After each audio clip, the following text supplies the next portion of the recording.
Some of you may have watched two of my videos showing how the BBC had further disgraced the profession of journalism during its early reporting of the murder of Al Jazeera journalist by Israeli terrorists in Gaza. Its presenters had rushed with alarming speed to run the Israeli blood libel to demonize those murdered journalists without any shred of evidence. Hello there, live from Washington. This is BBC News. 4 Al Jazeera journalists have been killed in an Israeli airstrike on Gaza. Israel says Anas al-Sharif was a member of Hamas, a claim long rejected by the news network, his family, and the Committee to Protect Journalists. Now, another video has emerged of a BBC interview with Al Jazeera's director of journalism, Salah Negam. This interview is a must watch for many reasons. First, this just paints such a sorry picture of the level of BBC journalism. Many of you would say, what's new in that? The Gaza conflict has already conclusively established that the BBC was no longer a credible news organization, but a propaganda outlet working to further the genocidal agenda of a settler colony. But I'm not talking about that sorry state of BBC journalism in that sense. I'm truly aghast to see even those presenters, widely respected for their integrity, being forced to damage their own reputation now. The BBC's coverage of this conflict has brought widespread criticism for certain usual suspects, both on TV and radio. But to see even people like Matthew Amroliwala or Geeta Gurumurthy asking the kind of questions they did in the aftermath of the 5 journalists' murder by Israeli terrorists is truly shocking. And that's what is a sorry state of journalism in the BBC that I am now talking about. Watch this broadcast by BBC where Geeta Gurumurthy is seen asking this question to her Israel correspondent Yolan Nell. Just on how Al Jazeera operates, because the BBC and other journalist organisations are not able to get into Gaza. How is Al Jazeera able to operate there? I mean, Al Jazeera is using locally recruited journalists who are acting as correspondents, cameramen, producers. They have teams throughout the Gaza Strip, and through the Arab world, their coverage has been extremely prominent during this war. They have managed to keep covering certain parts of the Gaza Strip when other journalists have not been able to reach there. And we've seen, just in the case of Anas al-Sharif, he covered extensively what's been going on in Gaza City, the starvation situation there in recent weeks. There are other points I remember earlier on. He came from Jabalia in the north of the Strip, and there were some periods where the only footage I really remember seeing was from him from Jabalia when there was a very controversial Israeli military operation there as well. First, I thought it was an AI-generated video, but later found it to be a real BBC broadcast.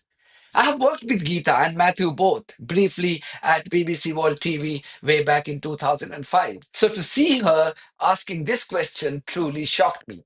How is it a crime for Al Jazeera to employ local journalists in Gaza to broadcast Israeli crimes? How is it Al Jazeera's fault if the BBC has chosen to only peddle Israeli propaganda and hide the war crimes of a rogue settler colony?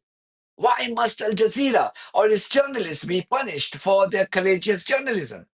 I still can't believe she posed these questions to BBC's representatives from Israel. And if you thought this question by Geeta was in isolation, then watch this clip where she is seen asking exactly the same question to another guest. In terms of how journalists are operating at the moment in the whole Gaza Strip, obviously international organisations like the BBC cannot go in, as we were hearing there, and so Al Jazeera using local people there. Are they able to operate truly independently? I will tell you why the BBC has not hired any Gaza-based journalist as its full-time staff during this conflict. According to the BBC, it relies on 2 sources to confirm the news before its broadcast. However, when the news is coming from its own reporter, then that single source is enough for the corporation to run the story. If the BBC hired local journalists from Gaza as its correspondent, it would be forced to run the ugly truth about the Israeli genocide on a daily basis. Then the organization wouldn't be able to run the caveat that Israel denies it's carrying out a genocide. How do you contradict something your own correspondents have seen from their own eyes and now reporting from there? That's why the BBC only uses journalists from Gaza as freelancers. This allows the corporation to bat for the genocidal regime and issue the denial on its behalf each time it broadcasts the horror of Israeli atrocities in Gaza.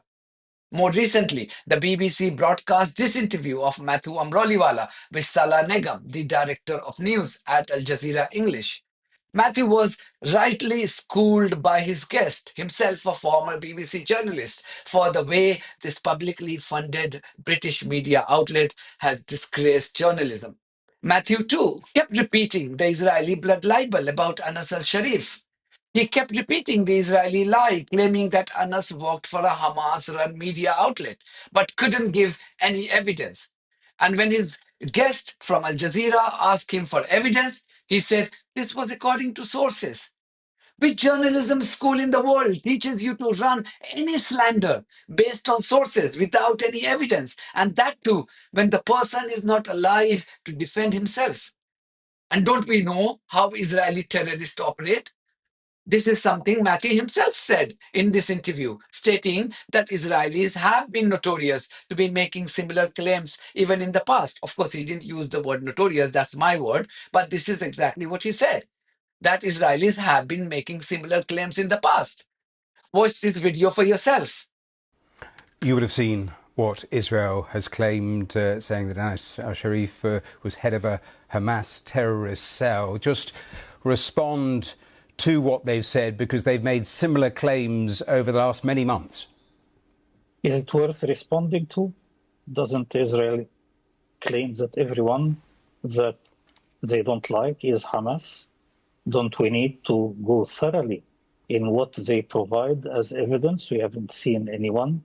And even your journalist just had a glimpse of what it called some photo pictures of documents, and she didn't try to verify them, get copies of them, make sure that they are correct.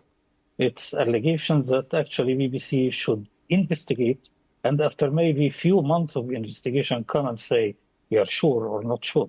So let's all do our thorough research and journalism before participating with Israel in tarnishing journalists.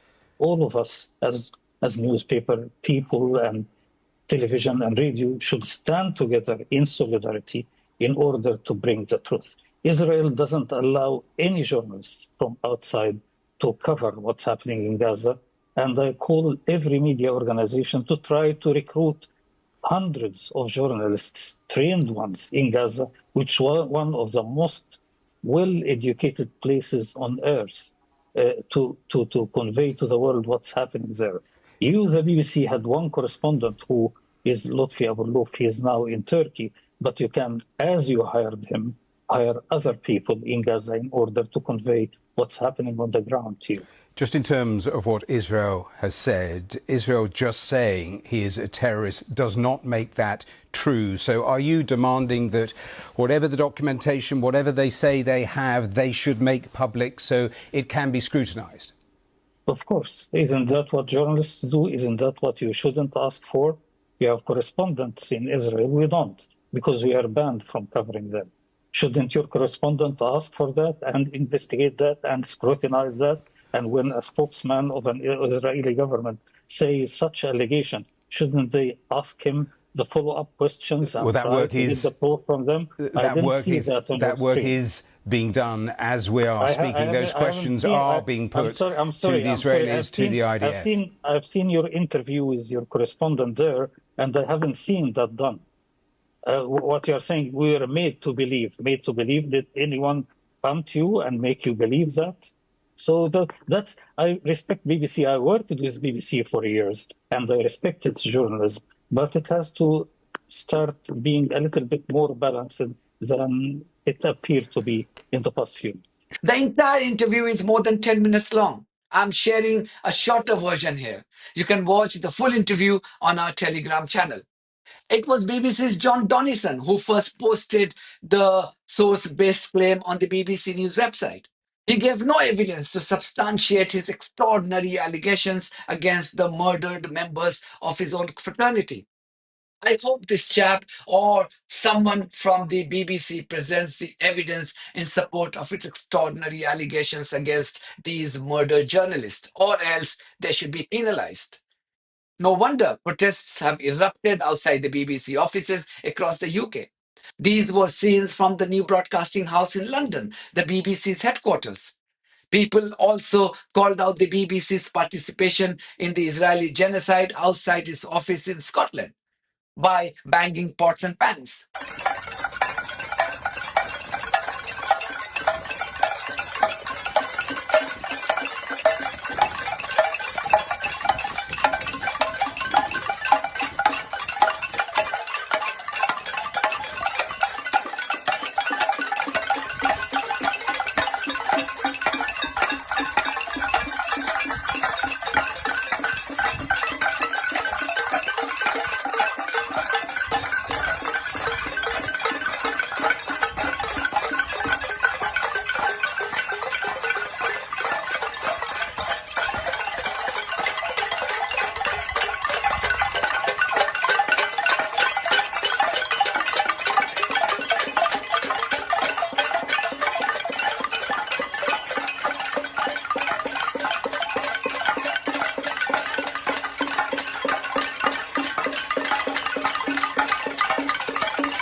Similar scenes were reported from outside the BBC Newcastle office. This is the will of slain journalist Nasser Sharif. This is my will and my final message. If these words of mine reach you, know that Israel has succeeded in killing me and silencing my voice. First, peace, mercy and blessings of God be upon you. God knows that ever since I opened my eyes to life in the alleys and neighbourhoods of Jabalia refugee camp. There's nothing new about the usual suspects in the BBC with Zionist links disgracing journalism and humanity in the last 22 months. We've seen that all through this conflict and even called out their despicable actions because they earn their livelihood from our money called the license fee. But I'm truly disappointed to see my former colleagues such as Matthew and Geeta acting in such a fashion. This is truly shocking and hints at something more dangerous and sinister than what I originally thought was the reason. There are reasons to believe now that the BBC has truly been occupied by Israeli forces. I'm not prepared to believe that people like Matthew and Geeta would deliberately do something that would dent their own reputation forever, something they may have worked hard to build over the years. I know stakes are quite high, and it's not easy for these presenters to leave their job and say goodbye to hundreds of thousands of pounds in salary. But it's the choice they have to make, a choice between sticking to the basic ethos of journalism and doing something under perceived duress from pro-Israeli BBC bosses.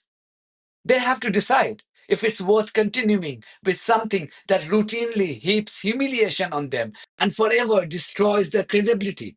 That's it from me. Thank you very much for your support of this platform and our journalism on buymeacoffee.com and Patreon. If you do think that our journalism is worth supporting, then you too should consider becoming part of it. Details are there in the description of this video. In the meantime, if you haven't subscribed to my channel, please do so because that's one of the many ways you can support independent journalism. God bless you all.